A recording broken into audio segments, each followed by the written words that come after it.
On the show today, the Sixers win back-to-back games over the Knicks and the Mavericks. They might actually be good. Jared McCain finishes both games in clutch situations. Joel Embiid misses both games. Paul George misses the second one. And a listener has what I think is sort of a fun idea to fix the Emirates NBA Cup. The Rights to Ricky Sanchez podcast is presented by DraftKings Sportsbook. Sign up for DraftKings Sportsbook by using promo code RTRS. Brought to you by Kornblau Law, the official law firm of the Ricky. MortgageCS. Become a MortgageCS Ricky VIP at mortgagecs.com/Ricky. And Surfside Iced Tea and Vodka, the official canned cocktail of the Ricky. We have 2 new Ricky t-shirts. It's been a long time since there's been Ricky merch. All we had was at the lottery party. It's pre-sale on both of them. They both end on Monday. So go to the link in this podcast to see the 2 shirts, or just go to Shibe Vintage Sports' website and search Sanchez. Again, the pre-order will go through Monday. You will not get the t-shirts in time for Christmas, but what could you do? You could cut out a little picture, put it in a card, and say, I bought you this, and you'll get it when you get it. So we'll get it pretty soon after the pre-order ends. Fly the Process. It would also be a very nice holiday gift. Again, you won't get Fly the Process in time, but where is that going? It's going to New Orleans.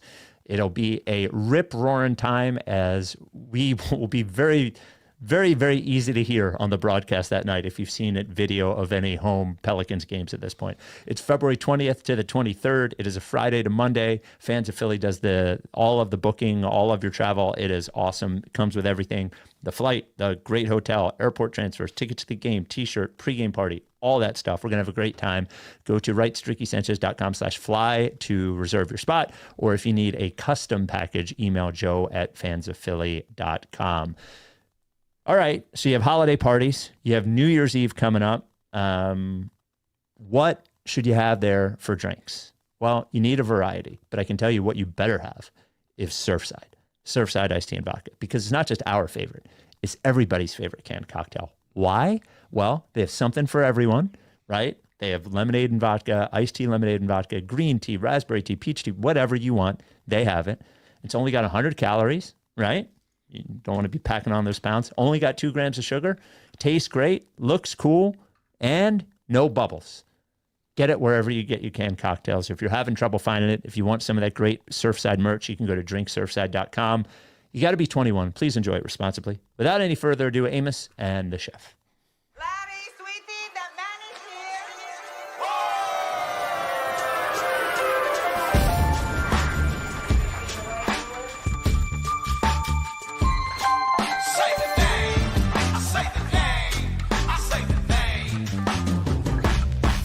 We were right, y'all. We were right. Even when it went wrong, we were right. We was right, y'all. We were right. So say the name. Say the name. We were right, y'all. We were right. Even when it went wrong, we were right. We were right, y'all. We were right. So say the name. Say the name. Say the name.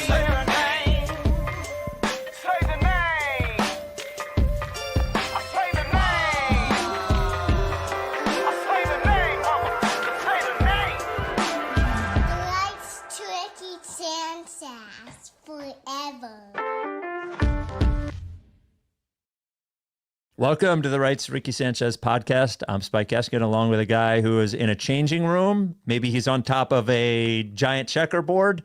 No, he's just at his house. That's one Mike Levin. Oh, baby. Oh, 2 in a row. I asked Back for 2 in a row. Do you remember me asking for it? And I thought you were out of your mind, to be quite honest. I wanted it. I would have taken 1 or 2, except when we got the first one, and then we needed both of them, right? That's right. You get the Knicks win, you need to have the Mavericks win. That's right.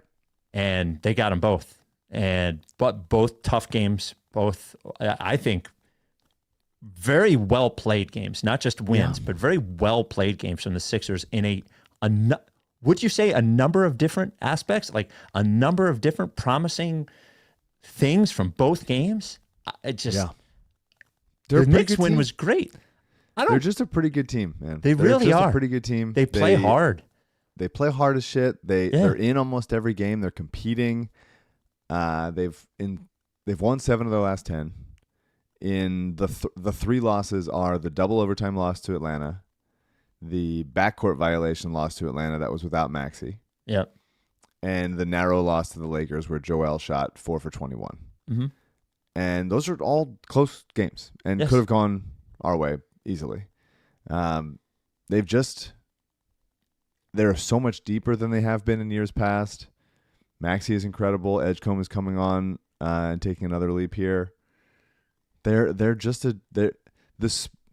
Brett Brown used to talk about spirit, right? I heard you start to say spirit there. Yeah, you knew I was going there. I heard you start to say The spirit. spirit that they play with is very high, and the Sixers teams, not only last year but of previous years, that really like completely folded, is not there. They really have become made in Maxey's image, and they just play their ass off.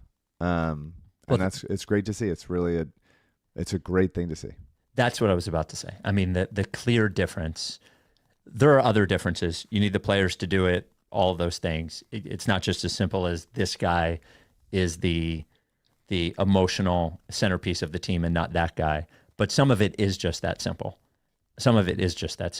And it being Maxey, and I think, if the Sixers win a title one day with Tyrese Maxey, I think his preseason press conference when he talked about what the team needed to be about, and what they needed to do every game to earn the trust of, fans and those sorts of things. And they have lived up to that.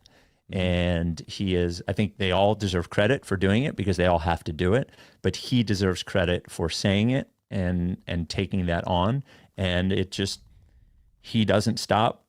He looked himself in the mirror after a bad year last year, and he took control of the team to an extent. And I think it's great, man. I think it's absolutely awesome. He's insane. Yeah. He's insanely good. He was sick for a couple games. He had 12 days off, weirdly, because of the cup schedule and how it all worked out. So he got to have a rest, which is nice after the first, quarter of the season. He was playing incredibly well, but also like psychotic minutes and effort. So I'm sure that was, even though he was sick, like nice to give him his legs that rest at least. Yeah. I barely write notes for him anymore because he's always the same. He's just really good. He just does always really the good same. stuff. Everybody else, I'm like, oh, look at this new thing. It's like Maxey he's just unconsciously good. He is just unbelievably good at basketball at this point. I'm so surprised whenever he gets left open. It feels like it's automatic from three. He hits five threes against the Mavs and 6 threes against the Knicks. 38 and 30. The floater remains unguardable going right, and that combined with the pull up or step back, that used to be like all he had, right? It was like drive really fast, beat your guy off the dribble. If the big is in drop, hit a floater over him. That used to be the whole thing. And now it's just, he had a strong take and one take against Dallas with like a double clutch absorbing contact. His offensive repertoire has advanced so much. There's so much more to him now. He's so much harder to guard. There was a mid-range where he got PJ Washington to like fly by on a little pump fake and then calmly hit a 12-footer in his face. Dude, he's 15th in the league in free throw attempts per game, which is a nice little leap for him, Yeah. Without grifting, by the way. Yeah. Like, you watch Joel included, you watch guys like Brunson, Trae Young, Harden, all those. He doesn't really do any of that stuff. I think all of the foul shots he gets are earned. You mentioned the 3-point shot. I can't even believe it anymore. Yeah. And whether it's corner, falling into the corner, whether it's pull up from 30, whatever it is, he's good at all of them. Yeah. He's good at all of them. Yeah. And the passing is coming along. Yeah. The passing is coming along. He's starting to throw, look for it, starting to throw a couple more lobs, starting to see guys in different areas of the court. That is the last thing for him to conquer. Mm-hmm. And I don't know when he's going to get there, but it's hard to bet against him, man. He's unbelievable. My parents just adopted a dog, named him Max. You can guess why. Yeah. Just unbelievable. He is just the joy of I'm sure children all the way to old ladies in the Delaware Valley. Just like the way he plays, how he's how he's sweet to Kate Scott. Like, he's professional.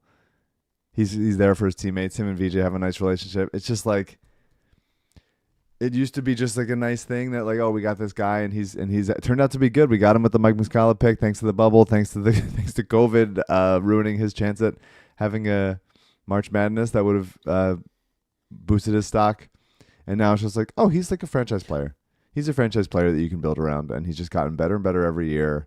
And he's the perfect guy to be here. It's unbelievable. It's unbelievable. Well, speaking of them getting him, CJ, could you grab that? There's a video in the rundown with Rich Paul and Max Kellerman. I feel like this is probably a good time to talk about it.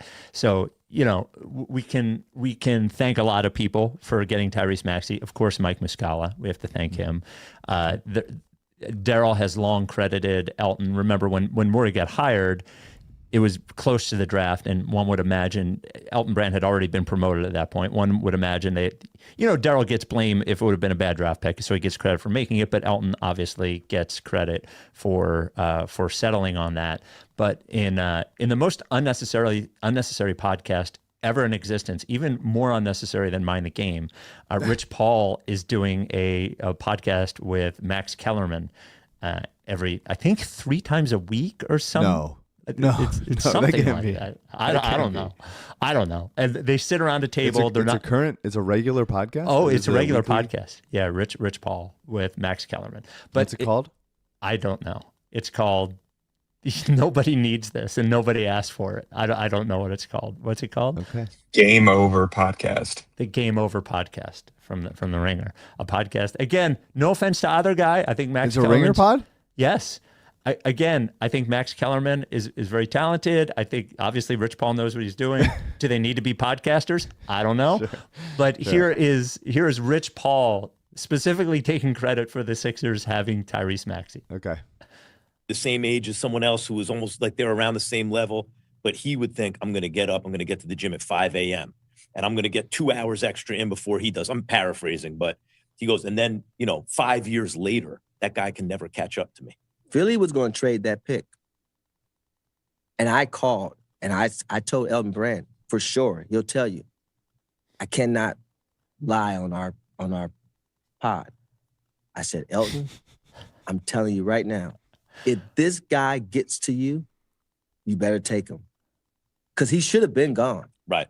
He should have been gone. Where did he go? What number did he go? 21. Oh, right. Damn. But when you think about it, 21. I don't even remember. It was 21. I think Detroit took Killian Hayes because he would know this because he's Detroit as far as guards. I forgot who the Knicks took. Was that the draft where they took French dude? Not Nicolina. No, it wasn't Nicolina. What draft? No, that was that? Donovan Mitchell's draft. Oh, that was the Donovan Mitchell draft. Yeah. Yeah, Nicolina. Great. Yes. So you should need look. Rich we're Paul. grandfathered in, but you should need government approval to start a podcast. At this Absolutely. point. You should have to get permitting. Yes. There's someone that should have to come out. Yes. We're like motorcycle helmets. If you're old enough to already ride a motorcycle without a helmet, you should be allowed to. But every new person should have to wear a helmet. Yeah. That's wild. I Right. can't believe that's real. Yeah, it's real. Yeah. Every week. Everybody wants a podcast until they realize they have to keep doing the podcast. At some point, isn't Rich Paul going to walk in there and go, okay, I've got tons of money. What do I need to talk to Max Kellerman for 2 hours a week? I don't know.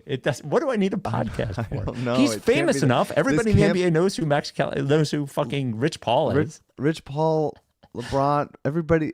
This can't be the top of the mountain. What we're doing right now can't be the thing that all people aspire to if they don't have it already. It can't be. It just can't. It just cannot. The Rights to Ricky Sanchez podcast is brought to you by Kornblau Law, who should be suing people for having podcasts. Adam Kornblau, been with us a very, very long time, helped so many of our listeners. Kornblau is a lawyer. He runs Kornblau Law. He has been doing it for a very long time. If you think you have a case, let me just get his contact info up top. Kornblau at kornblaulaw.com, Kornblau, or 215-701-4467. That's 215-701-4467.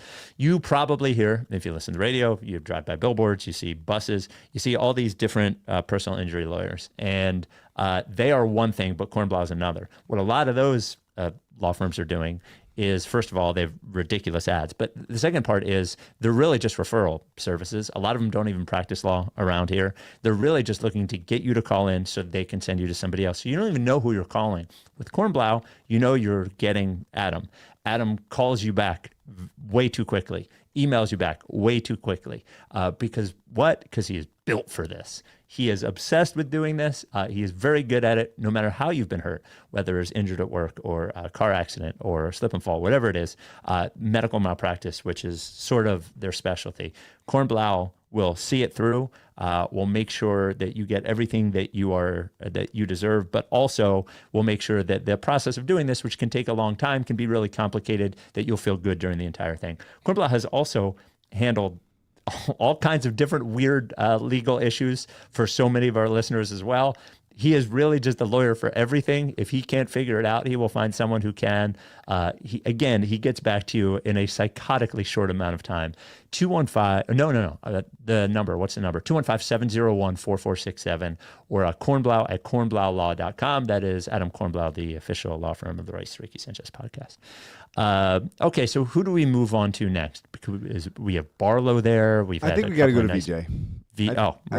I think the VJ experience has ascended me to some sort of different astral plane. Like, well, how does he keep getting better? Like within the season, yeah. The midi that's there now, and the 3-point shooting is becoming reliable. It's kind of sick, man. I mean, the defense is outrageous. It's unbelievable how much better he's gotten over the course of the season, how much he's showing. Like, I love his drives middle. He's been doing such like a drive middle, absorb contact floater. He just hangs in midair over basically anyone. Yeah. And he puts it up soft with like really good backspin. He had a bunch of them against the Knicks. It's his handle is not great yet still, obviously. Mm-hmm. But for his handle, how often he touches paint is an incredible sign for his future development. Yep. And as his handle continues to improve, like, he's going to be really, really hard to guard. There's one in the Knicks game. He had a pull-up mid-range that had me like really starting to dream about what this could become. And then a few plays later, he gets into the paint in a kind of similar way, and you think he's going to go like floater again. And it was a really quick pass right into Bona's chest for a dunk. Yeah. And then he later in that game threw a lob to Bona over the defense. Bona was not expecting it because nobody on this team throws those kinds of passes. But it was a good pass, and he should have caught it. And then he started like hitting some big balls shots at the fucking Garden. Yeah. A pull-up mid-range, a big three when they were contesting it, and then the tip dunk. Like the tip dunk and the headband made me think like, oh, he's like this man is a fever dream from the 90s, and I can't believe that he's a current player. Dude, he was so high on the tip dunk. He was really like a foot over the rim. Fucking sick play, dude. I love it. I love it. Him hitting the big shots in the Garden. I'm not comparing the players, but I remember in that playoff series, the Sixers Celtics, way back in the day from the team that you hated, when Drew Holiday hit big shots on the road in Boston and sort of like blew a kiss to the crowd because he was unaffected by it. He was very young at the time. VJ just seems like he wants even more of this, unaffected by it. Yeah. It's great. Well, last night he had the Dallas game. He has a mid-range and one. With that mid-range, there were three straight pull-up jumpers. Mid-range and one, which seems to have come from nowhere. I don't even remember the mid-range is happening early, like confidently getting to the spot and rising up and shooting it. He showed it in the preseason, and I remember Bodner tweeting something like, that is more mid-range, that is more pull-ups off the dribble than he had at college, like in that one preseason game. And it was like, okay, so Scott Drew was sort of like restricting him and stuff. But yeah, he had 3 straight pull-up jumpers, 2 were and 1, and 1 was a 4-point play. Yeah, the 3 was unbelievable. He had one last night. There was a play, it was 1-on-3 in transition. And he was like, yeah, I got that. And that's an advantage for me, I think. I'm downhill and nobody's stopping me. And he just sort of stepped through them with the ball high and finished at the rim. Incredible play. He also does he does the role player shit, which I love. He dove on the ball for a steal that set up the dagger Maxey 3.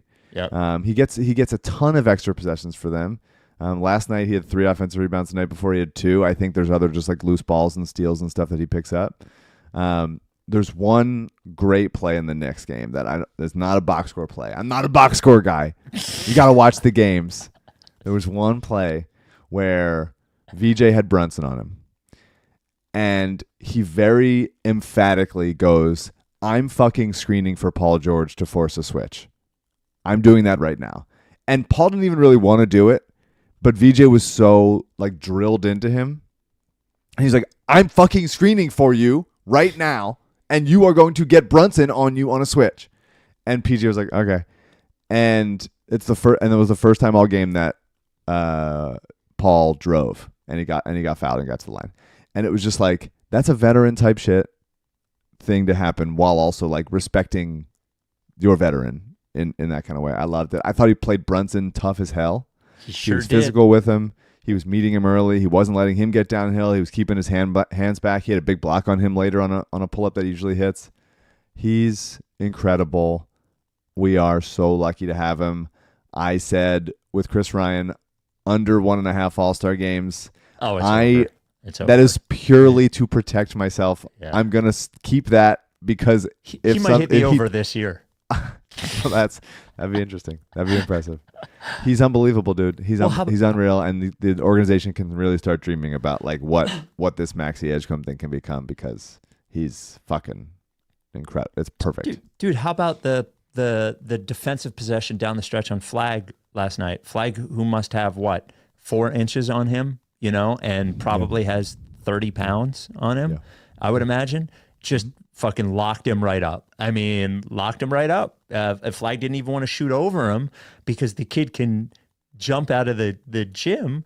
And I think your point earlier about him finding his way to the basket without a particularly good handle. I think like they are stealing some time with him bringing the ball up the court because during the regular season, another team's not going to, is not going to pressure him. It's not going to make it more difficult for him. I think in the playoffs or whatever, they might not be able to do that. I don't think his handle might not be full court pressure ready, but we'll keep going back to it. His understanding of space, I think, is partially why he's able to get to the basket without having a super tight handle because he finds the spots and keeps the ball in a place where it's safe. He also he's also really good from an economy of dribbles and movement thing, is that he doesn't over dribble the ball. He doesn't take too many steps to get to a place where he wants to be. He's very shortest distance between two places is a straight line. Yeah. He runs a lot of straight lines. The team. Yep. Yeah. He's a great player, man. He's a great player. What a joy to get him at number 3. Yeah. I think your point about them pushing him, pressing him half court or full court is interesting. But I also think it's a little bit like, are they going to want to full court press an Avalanche? Right. Yeah. Like, are you going to want him to get downhill like that? Are you going to want him to be like, oh, all you have to beat is one guy, and all of a sudden, Josh Hart is, diving at his heels as he comes like a train onto Karl Anthony Towns at the rim? I don't know. I'm excited to see it. He's really composed. Yeah. He's really composed. I agree. It's been incredible. He just keeps getting better. You're not supposed to get better within the first 25 games.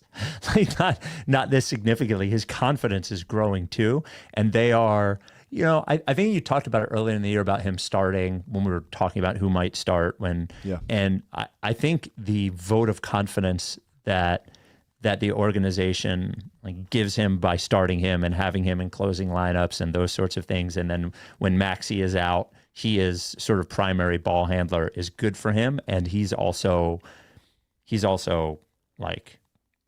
taking it, he's running with it. And, on DraftKings, he is 4th in rookie of the year odds, but I don't know that any rookie has played better than him. He's probably not going to win rookie of the year, but also he's been awesome. He's been, considering the context, he's been as good as any rookie. I think, this year. He's been a really very big contributor to a winning basketball team. Yeah.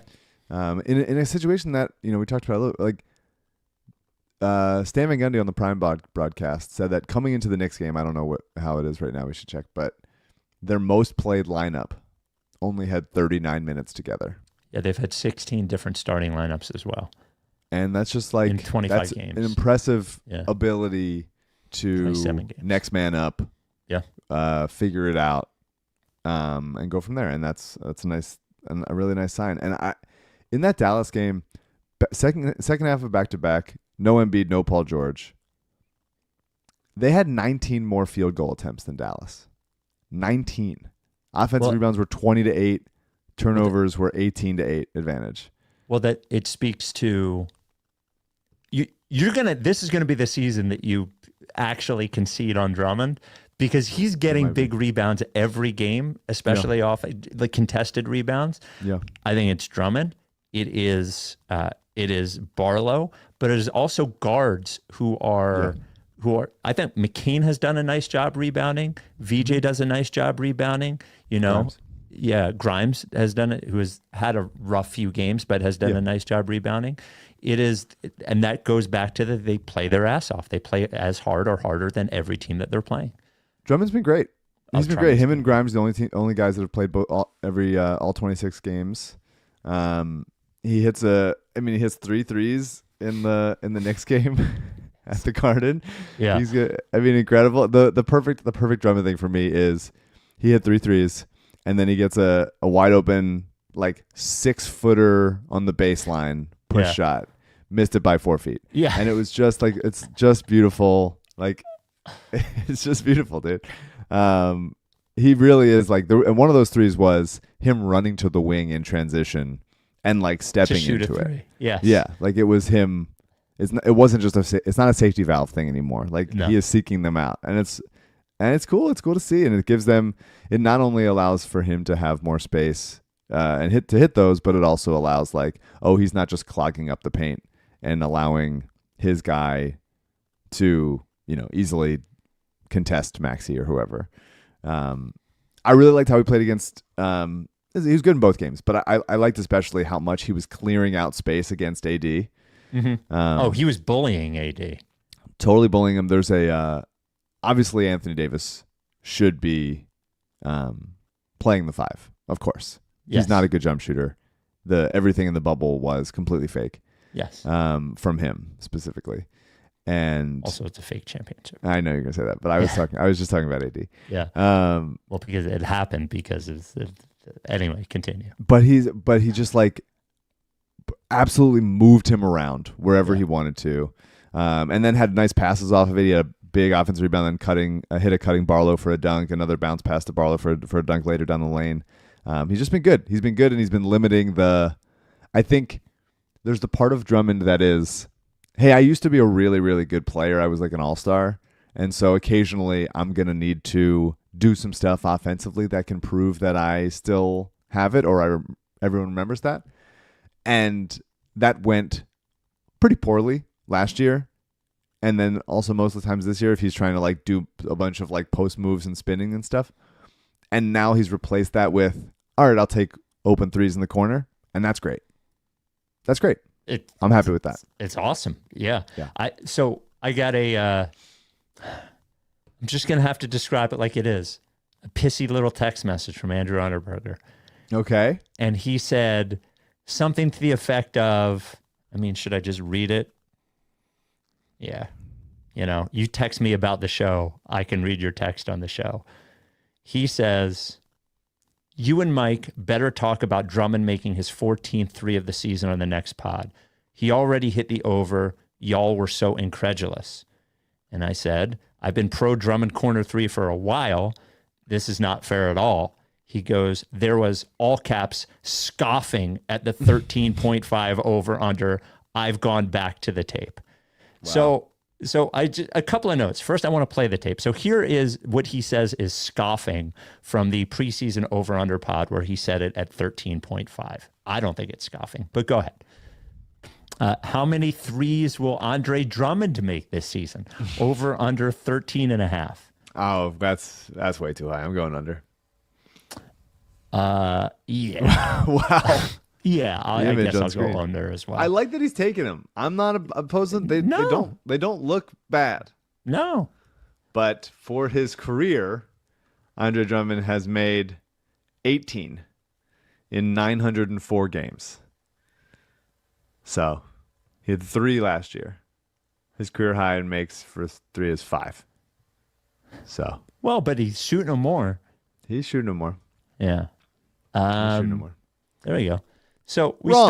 started off but can I say Wrong. who was most wrong? Andrew Unterberger. And here's why. He set the over under at 13.5. Andre Drummond's probably going to hit 40 corner threes. 45. I would right now. I would say I would. We were If the closer. over under is 50. I would say over probably. Right. And AU set it at 13.5. So let me ask you this. If we would have said he would have hit 8 or 10, and he's saying 13.5, he is setting the over under. I don't know. I actually think AU is trying to cover up for how wrong he was in setting the line. A lines maker, if what the lines maker is trying to do is trying to get right around what it is, right? If they set the over under NFL team for wins at 8.5 and the team wins 14, the lines maker did a bad job. So I think AU did a bad job actually on this. I was visibly very wrong and Yes. happy to be wrong. So I'm not gonna pass judgment on AU. He's been great, dude. 15 to 36. That's almost 42%. He's leading the team. That's cool. That's just cool. Well, I'm going to say that we had a conversation on this pod, and I said he can take them whenever he wants them, and that was at least 6 weeks ago. So AU, I don't know. Eat shit, good. man. He earned I'm it. sorry. And have it in front of Stan Van Gundy, who didn't let him do it. Yes. Right. We should talk about Barlow because I am. Oh no, we're talking about Barlow after we talk about our friends at MortgageCS. Oh, look at this. Look at this guy. Dear friends. MortgageCS. Go to mortgagecs.com/Ricky to become a MortgageCS Ricky VIP. We got this note from Dave. Just bought a house using MortgageCS. It took 5 years to pull the trigger, but they were by my side every step of the way, every year. Essentially, they never got angry because I always backed out when the time was right. I'd like to point out they were always there to answer. Literally, 8 p.m. phone calls multiple times. I almost feel bad for how available they are. But in the end, you need that. You want that when it comes to insurance, et cetera, titles, et cetera. It's always when you can, when can you meet? Meet tomorrow. With them, it's always, I can chat on the phone right now. That is what the experience with MortgageCS is like. And their entire team, Ben, Alec, their entire team that take you from the beginning of the insurance process or the beginning of the mortgage process, which if you're going to buy a home in 2026, even if it's later in the year, you can start with them now. Make sure they have all of your, all your documentation. That way you can get pre-approved from the beginning to to when you're looking for houses and they're getting you pre-approval letters. And then, man, once your bid is accepted, MortgageCS is so impressive all the way through the process that realtors actually comment on how great they are. They make you feel informed. They make you feel comfortable. They make you feel secure. They're independent. They're working really just for you. There's no secret deal with a bank anywhere that is going to have them push you toward one loan rather than another. They're great. Right now, a lot of refinancing going on. So if you've gotten a mortgage in the last few years and your mortgage rate starts with a 7, you should probably reach out to MortgageCS about refinancing, at least get on their radar. If it's not time for you now, might be in 3 months or something. And you probably see a lot of ads for refinance rates. If they look too low to be true, they probably are. There's a lot of fees that are included in refinancing that they're not telling you about. That is not the kind of shit that MortgageCS pulls. I am telling you, having purchased a house with MortgageCS, every Ricky person that we have talked to has always been the same. Please, please, please do not go to anybody else. You can call or text Ben, who is the CEO of MortgageCS, whenever you want. Even right now, 267-391-7425, or go to mortgagecs.com/Ricky. This advertisement is not a commitment to lend or extend credit. MortgageCS is an equal housing opportunity mortgage broker. All loans are subject to credit approval. Certain restrictions may apply. Company NMLS 1464766. Visit mortgagecs.com/Ricky for more information. Dominic Barlow is a revelation. I'm in love. He is so good, and he is better than he shows. We've talked about this a bunch of times. His ability to put the ball on the floor once or twice to get to the rim, he's legitimately really good. He's making me a different person. He's so good. He's the best two-way player we've had, right? And there's not a better two-way player. Well, I don't. In this role, he is the best one that we've had. He's absolutely incredible. He has 21 last night on 13 shots. He had 11 against the Knicks in only 18 minutes.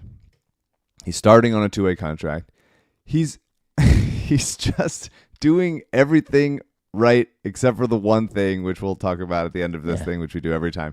In the Knicks game, he had a dribble handoff with Maxey. The big steps up, Barlow rolls, and it's just like easy bounce pass from Maxey, and I trust him finishing. He gets to the basket really fast. Yes. He's not fast, but his strides are long. He had one, I think, also against the Knicks where he attacked off the catch from the top of the key, got to his left hand, and just finished with a little hook. Lefty how many hook, and gorgeous ones? touch with his offhand. How many and ones is he going to get around the rim too? Yeah, you So know, he had another similar one in Dallas where he attacked from the corner. Yeah, with his right hand. You just don't see that stuff from a role player. These are not like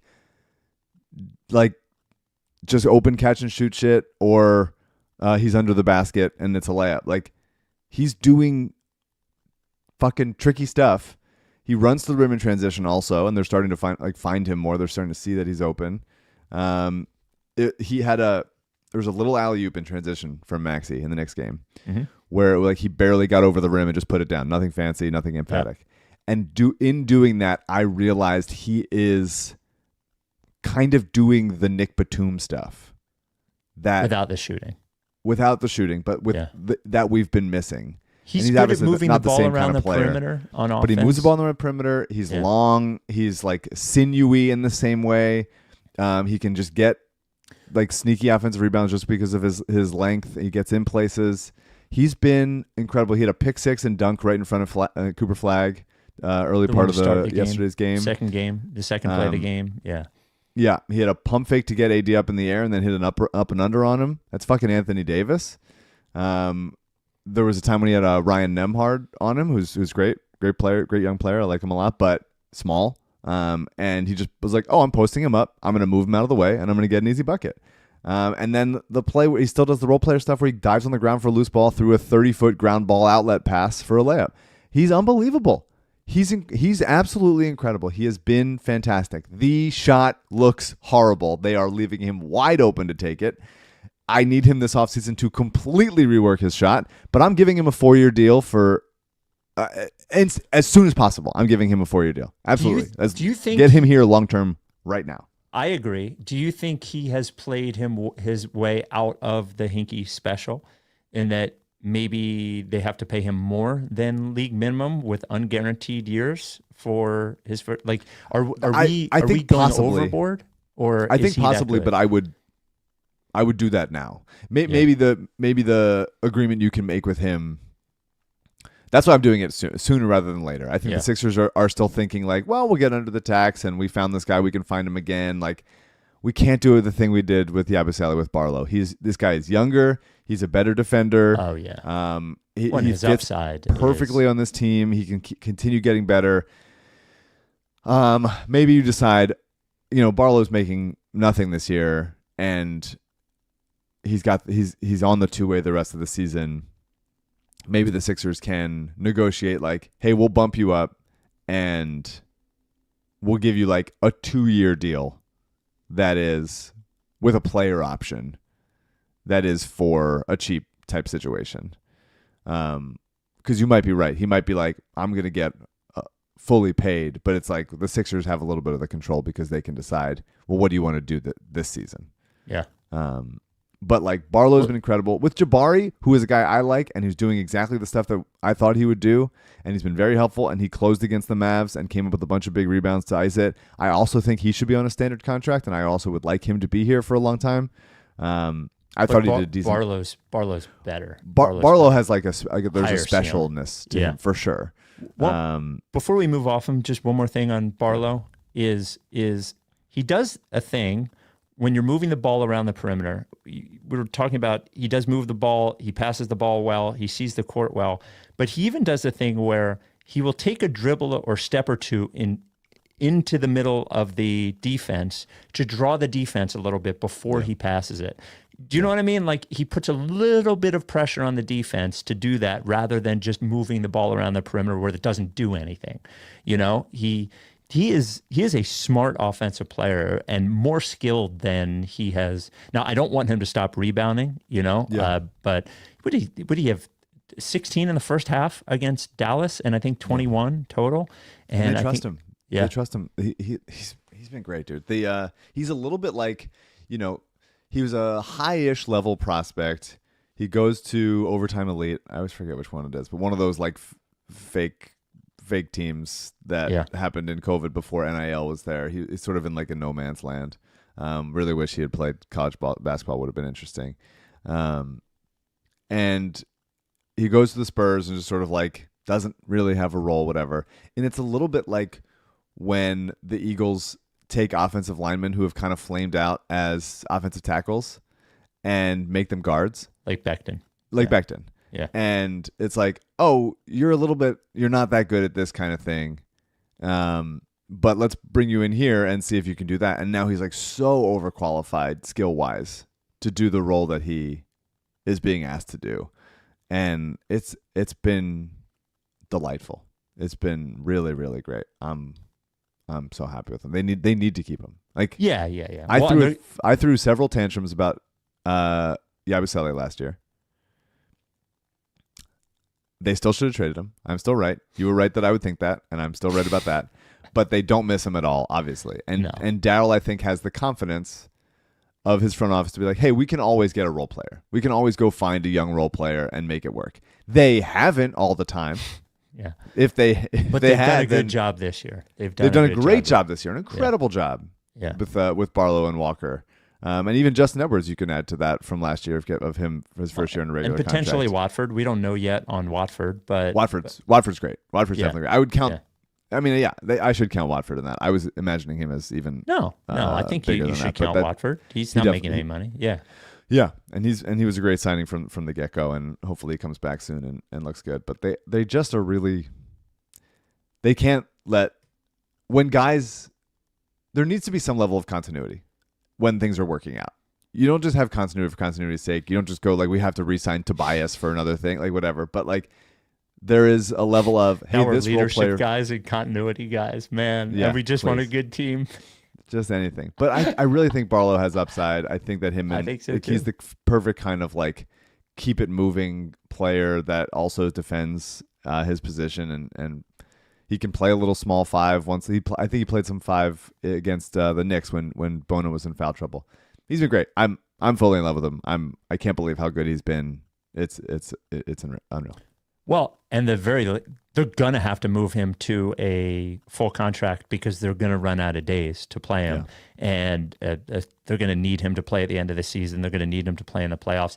We actually got an email to writestreakysanchez@gmail.com about Barlow. We had a conversation a few pods ago about when Oubre comes back. Do you start Oubre or Barlow? And Jeremy said, you guys are crazy for saying Barlow should be out there over Kelly. Kelly has been shooting the hell out of the three this year, and Dominic is a liability in that way. Even if Oubre regresses to the mean, he's a better shooter. He's also a reliable source of interior offense when set plays get stuck in the mud or end of shot clock. Oubre can still defend up and down, especially on the perimeter. He's shown great chops. He is as much a hustle player as Barlow and a good rebounder. Let's not get beer goggles for a young, exciting, developing player too badly.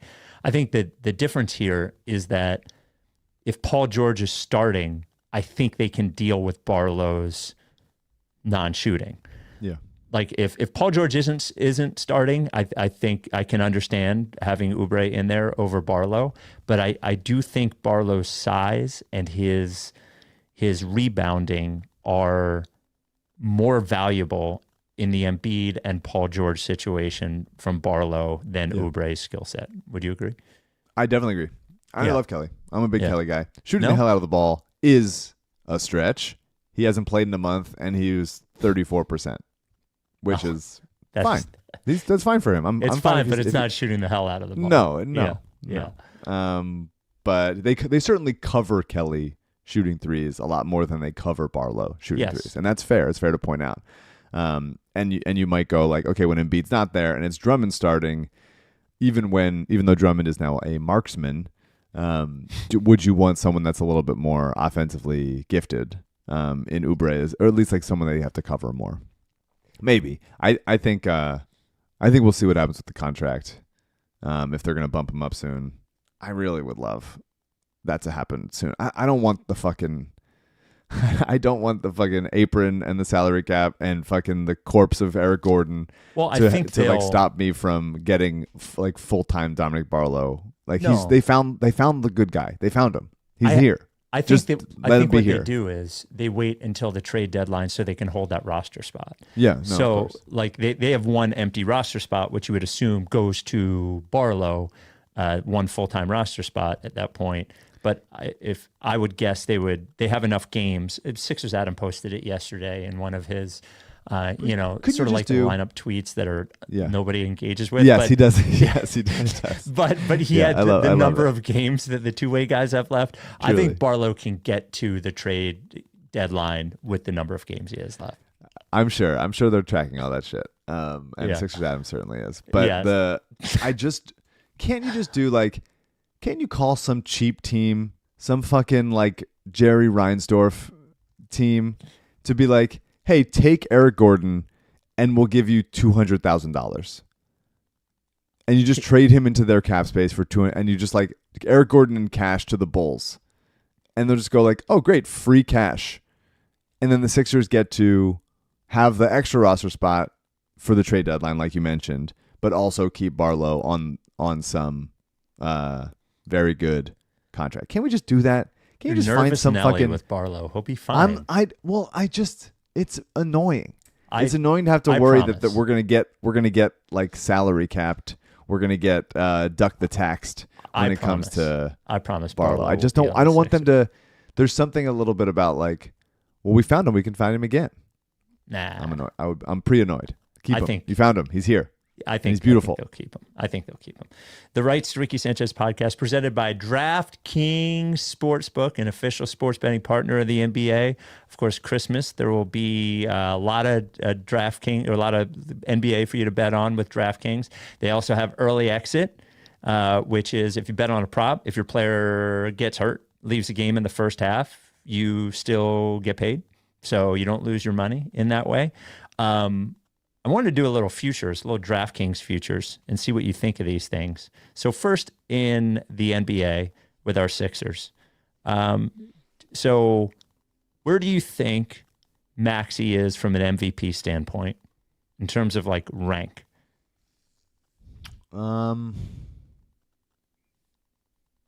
I think probably in the 6 to 10 range.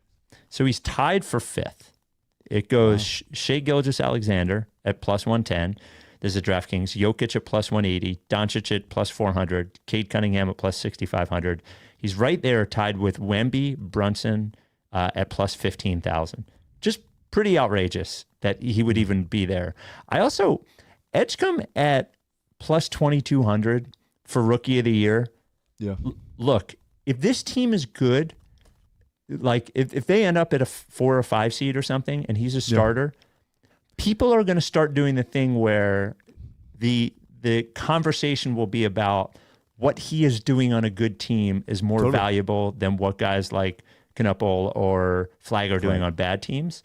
And I don't think you're one injury away. Both of those guys, if they get injured with like a quad or something, they'll just shut him down for the year. Yep. The way that the Sixers did with McCain. And the other thing, just from an NBA standpoint, is I think Maxey should be a candidate for most improved.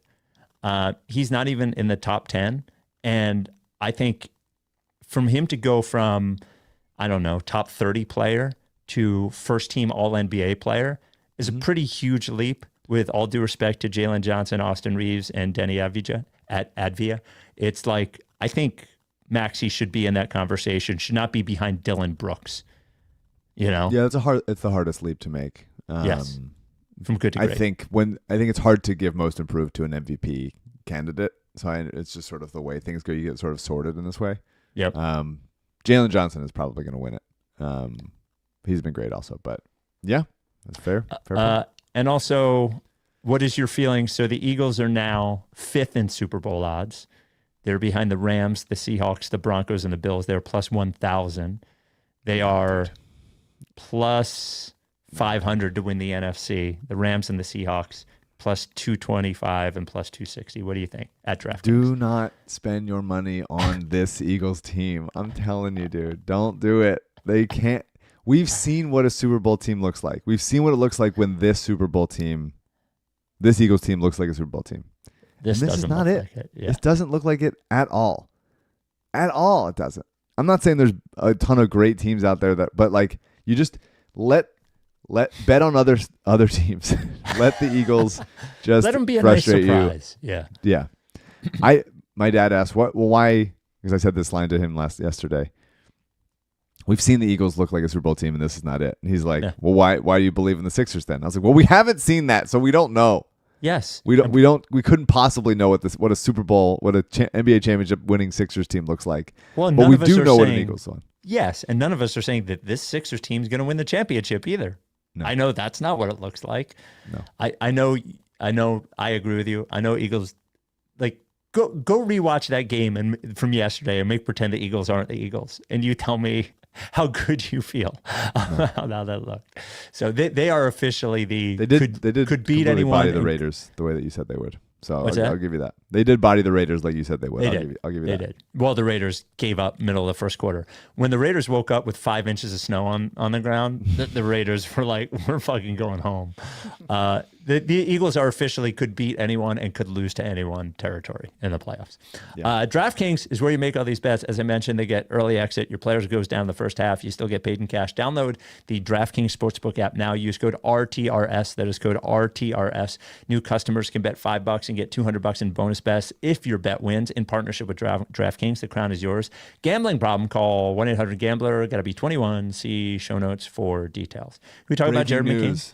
What's Breaking news from Sixers Adam via text to you and me. Okay. Who's clearly watching. If Barlow and Jabari are active and Salas is not for every game, they have 17 more games before running out of days, which would be January 24th.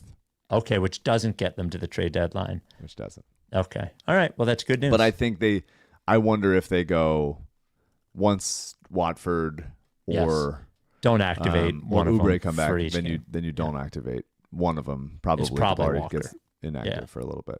Yeah. Which is a bummer. Yeah, I like he's Walker in the rotation. Yeah, I like Walker a lot. Can we talk about McCain? Please. Because after we had a little bit of a come to Jesus conversation about McCain, and one thing I'll circle back, just a question I had for you on your point about it at when we talked about it was I think a couple of things, or one specific thing happened that I thought was important was Nick Nurse had him in there in the end of the game against the Knicks, both games against the Knicks and then against the Mavericks. It shows now I think it helped that Grimes is not playing well. Yep. But it also was a good vote of confidence from Nick Nurse that either he is seeing things that encourage him, which I think there are some things there, or he wants to give this a shot. And I thought McCain, like the 3-point shooting is gonna be fine. There's no question that Jared McCain can shoot threes. It was the other stuff. I thought he has made some nice passes. He has gotten to the rim and gotten fouled a bunch of times. I think he did it 3 times last night. That was really, really good. But he's come down with big rebounds, and he hasn't looked as helpless defensively as he looked for the first month of the season with him back. He has started looking like sort of the connector guy that I think he can be, that can sort of do everything, but if you give him the ball, he's going to make the right decision, whether that's getting it to someone else, whether it's taking it himself. And I think he just needs minutes to do it. I watched a lot of his highlights after our conversation, and one thing that is pretty clear is that physically he is just not there yet. So he just doesn't look physically like he looked last year. But I thought there were 2 really nice games from McCain, and I was glad that Nurse had him in there at the end of both of them. Yeah, great sign. I mean, it's important. No thumb brace anymore. Yep, that's a good development for him. I think those were the first time of the season where he played crunch time minutes, and the fact that he closed both, and Nurse went a little bit to him with the hot hand is great. Yep.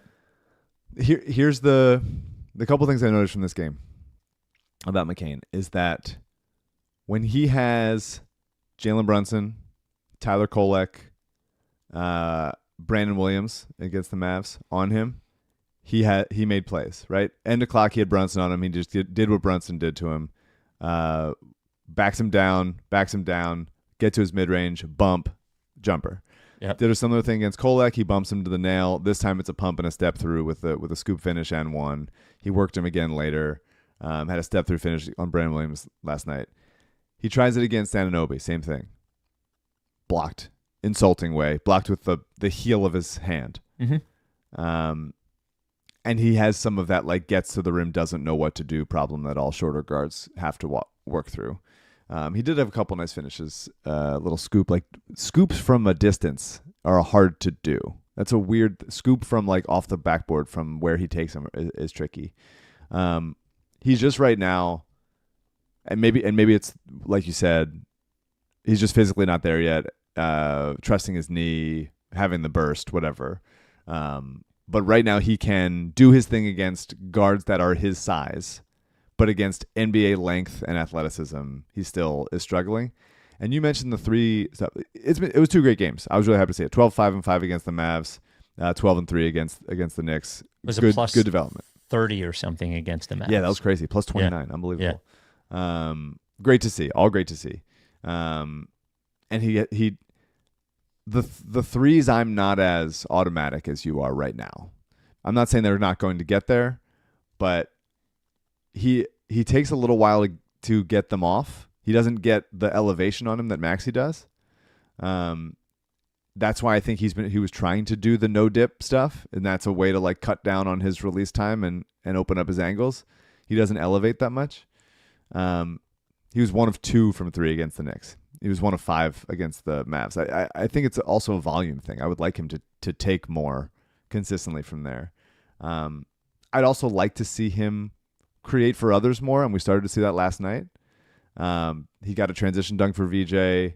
Then he drove from the right wing while VJ had a slot cut opposite from the left wing. Sort of gave him a little lateral for a layup. That was a really nice play. I want to see more of that. He does ball moving stuff. He's always moving and keeping the ball. He doesn't unless he gets to his mid range. He does like keep the ball moving. But I'd like to see him open passing lanes up for guys a little bit more. And we started to see that last time. Yeah, even the pass to Maxey on the backbreaker 3 against the Mavericks on the VJ save was a very quick thinking, knows where he was almost. I think if you take it in context, here's the thing, is that if you agree, this is the way I would frame it. If you agree that you can look at him and see that he's not physically back, then I'm not going to worry about his skill things until I think he's physically back, unless you think he's never going to be physically back, which is something that you could think, but I don't think given his age and what it is.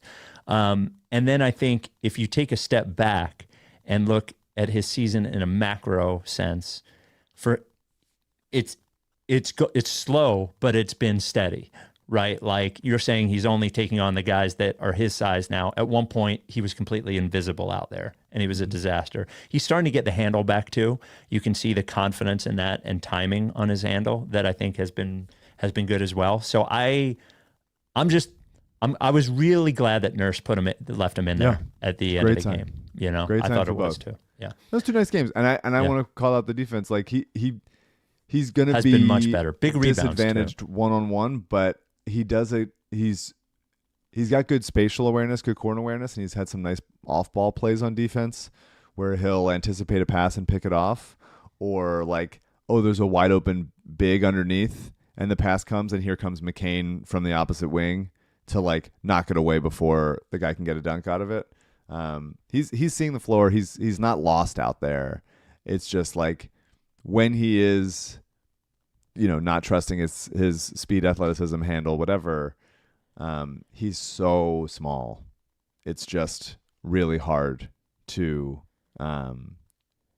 succeed. I think you have a little Pryor's disease on McCain, because you were not. There's a little bit of Pryor's. There's a little bit of because you were not a big McCain guy. I think No, it wasn't. when they picked No, I him. mean it was two good games, but I'm still like I'm still a little worried. As far as like, it was great to see Maxey, VJ, McCain closing 2 games together, closing 2 wins together. That was awesome. Yeah. Wins. That was sick. Yeah. I'm happy. I'm so thrilled about it. And I like McCain. I want him to be good. I'm still worried about anything more than a 6th man type ceiling. Sure. That's still where I'm like at right now. But you're totally right in that he doesn't look 100%, and when he does, like, you have to evaluate him then. We'll see. Yeah, and the other thing, the last thing on that to be, he's played how many NBA games? 40.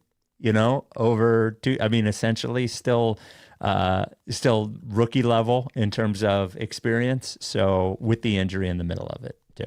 So, so we had 2 emails I want to get to before we go. The first was an NBA Cup idea. The second one legitimately made me laugh out loud when I read it this morning. So this came from JJ. I don't think the JJ. Writes RickySanchez@gmail.com. Dear Spike, Mike, and CJ, now that the Cup tournament is making teams like the Knicks feel better about themselves, what if we spread that good feeling around and give other title-thirsty teams a chance to feel like winners for at least one night a year? What if the Cup was a belt, and whoever wins the tourney then has to defend the belt, which passes to whoever wins subsequent belt games? There used to be this online. Oh, really? Yeah, there used to be like a NBA belt thing that people tracked of like who has the wins belt. It. Yeah, like it's whoever won the championship last season, and then whoever they lose to, like, over the course of the season. So kind of thing.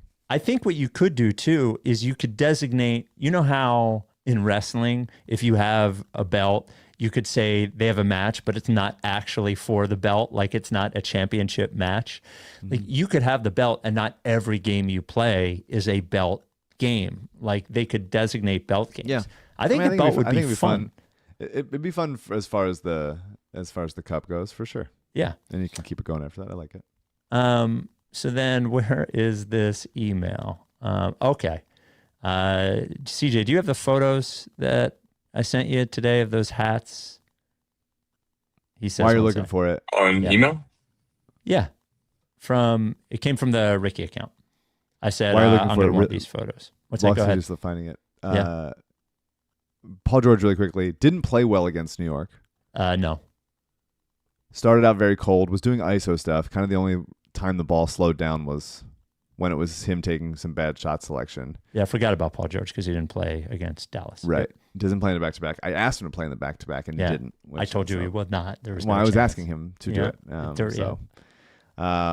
But he kind of stopped shooting in the second half, which I thought was interesting. He finished with 33 minutes and only 2 for 10. I think it took maybe 2 or 3 shots in the second half.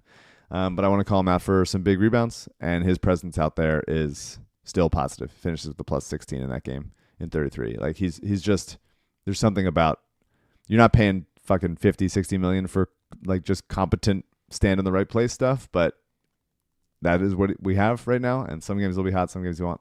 I thought he's helpful to winning, even if he is not driving the winning all the time. Yes.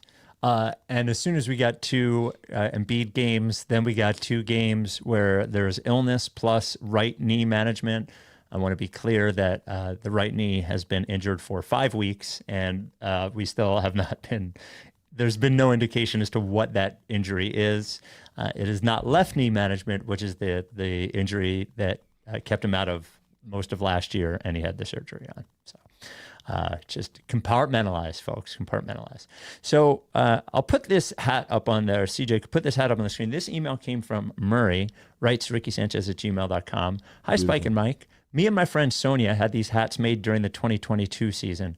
They're ball caps with the classic black and gold logo, but instead of 76, they say 69, and on the back, they say Philadelphia 69ers. They were hard to get made. Local shops thought that there was a trademark issue or just didn't want to embroider the sex number. We finally got the sex number. we finally got a Colombian woman on Fiverr to do the design, and then the hat shop lady said she'd do them if we promised not to tell anyone who made them. I think they're very funny, and we got 30 to give to friends. Wearing them in public barely registers, but when someone does notice, they're never sure if I'm a fan or an enemy of the team. This, of course, is a contentious question, even for ourselves. Good. My stock response is that sometimes the Sixers are, I don't even want to say this on the podcast because it's too dirty. Anyway, do you think this is a blessed or cursed object? P.S. I know Spike's a hat guy. I have a few left, and we'll send you one if you want. I also understand if you think they need to be ritually burned. It is the early 2000s Sixers style again, but it says 69 with a basketball instead of 76. Classic. Mike, is this cursed or is it a blessed? No, I mean it's a classic. I like little hats that sort of warp the logo of different teams. I think it looks pretty well made. Yeah, the stitching is impressive. Yep. Made with love. Yeah, sex hats. I think they're nice. Yeah, I like the sex logo, so I say keep it. And I would love this sex hat. It's more your style of hat, though. Would you wear this sex hat? I wouldn't, because I don't like to wear items of clothing that with words on them that make random people talk to me. Okay, right. So you don't want to have a conversation about the sex hat. Yeah, but I like it. Yeah, I do like it. I just don't want to invite conversation. Really, is what I'm sort of boiling it down to. Yeah. All right. Can I say we got to say something about Bona because he was great. Oh last yes, he was outrageous last night.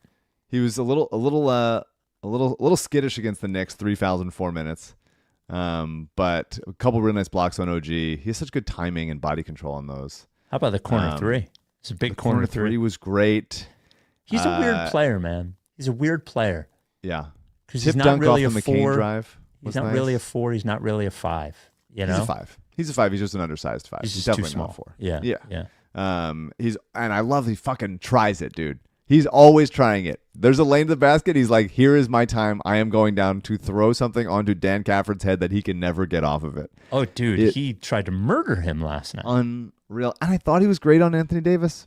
Anthony Davis, who I do think has always been an overrated offensive player, but I thought Bona was great on him.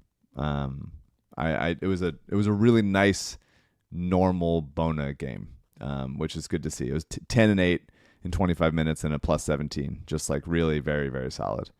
And a good Justin Edwards couple moments against the Knicks that we should call out. Yeah. Back-to-back the fact threes that they happened at the Garden in a big game, I think, was notable too. You know, like he didn't have a great game, but he did have some big moments, I thought. Yeah. And it was, you mentioned it, but it was a few weird Grimes games. I like the way he plays defense, though. Even the offense isn't looking good. I love the way he plays defense. He's physical. He can get Anunoby in the post, and he took it from Gafford on a post up. Like he's just a guy that like is trying his ass off all the time. He did miss 2 layups in a minute against the Mavs, which I thought was very funny. And dude, it happened, and it was 2 revenge games from him, and he couldn't have looked worse. I think the thing with him is he's so chaotic and is going so hard on offense.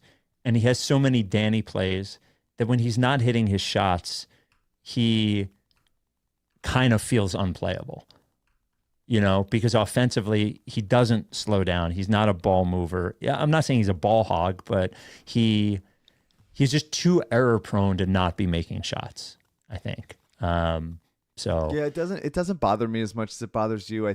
I think he's just always, he's not a perfect player, but even when he's not making shots, he's contributing on defense. He's getting to rebounds. He's running the floor. He's playing hard. Like all that stuff matters.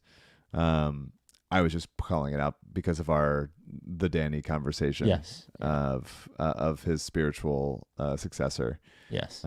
So it was funny to see him miss two playoffs right in a row. All right, so let's see. Sixers next 5 games. We have home against the Nets on Tuesday. Need it. At the Bulls. Need it. At the Thunder. Woo! Probably Sixers, not going to get Thunder, that and one. Eagles. Sixers, Thunder, and Eagles, Bills right around the same time. Yes, yeah. Measuring stick games. Yeah, I don't know about that.